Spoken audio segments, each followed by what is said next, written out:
Why do bad things happen to good people? Well, actually, according to Bhagavad Gita, Krishna tells Arjuna that one who engages in auspicious work is never overcome by evil, not in this life or in the next life. So in the ultimate issue, one who does good is not defeated. But we cannot see a person's entire history. Previously in this life or in past lives, we may have done things that warrant our suffering now, although we are not aware of it and other people are not aware of it. For example, suppose a 6-year-old child dies. Everyone will say, "Oh, how terrible! This boy was only 6 years old and he died. This is how unfair." But suppose that boy, in his last life, he killed a 6-year-old child. Then actually it's perfectly fair that when he's sick, somebody should kill him. So we actually can't understand if bad things are happening to good people because we cannot actually see all the details in all the people's previous lives. But from the indication of the revealed scripture, we can understand that we get positive results from our good deeds and negative results from our bad deeds. So that if somebody is suffering now, they must have done some misdeed in the past. But that suffering is not bad because one is becoming purified from the misdeed. Just like if I'm in debt, I may not feel happy about paying off the debt, but when I pay off the debt, I don't have to worry about it anymore.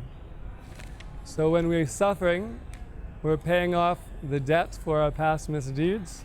So that's actually good. We're becoming purified. So we can, when we suffer, we can think, actually, I'm becoming purified from my past misdeeds. This is very nice. And if somebody is actually practicing to serve God in devotion, he says that the Lord reduces the reaction of the people in accordance with their surrender to Him. So one who's actually practicing to develop his devotion to God feels that actually he should be suffering more, but because the Lord is merciful, he's only getting part of the full reaction. He cut his finger when he should have lost his whole hand. So although it's nice to have a cut finger, it's much better than to lose the whole hand. And another feature of the answer of this question is that actually nothing actually happens to the soul. Things happen to the body, but because we're actually different from the body, we're actually untouched by all the distress of the body. There's no actually permanent effect on the soul of any of the negative things that go on in this world. So both the happiness and the distress we experience actually are seen to be illusory by a self-realized soul. He sees them just like a dream. We may dream that we're being eaten by a tiger, and we may think we are suffering. But it's actually only a dream. There's no real tiger. So, in the real spiritual sense, the soul is not actually suffering. But due to misidentification of himself with the body, he accepts the pains and pleasures of the body to be his own. So by practicing spiritual development, one can reduce this suffering.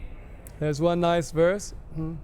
Madashraya Katamrista, those who take shelter of my narrations, Tapant Shrinvanti Katayanti Cha, by the process of hearing and chanting, Tapanti Vividatapa Naitan Mad Ketachetasa, they don't experience the miseries of material existence because their consciousness is fixed on me. So if actually one can focus his consciousness completely on God, one will just experience spiritual bliss, and one will not actually experience any of the miseries of material life. So that is actually the ultimate solution to the miseries. Hare Krishna.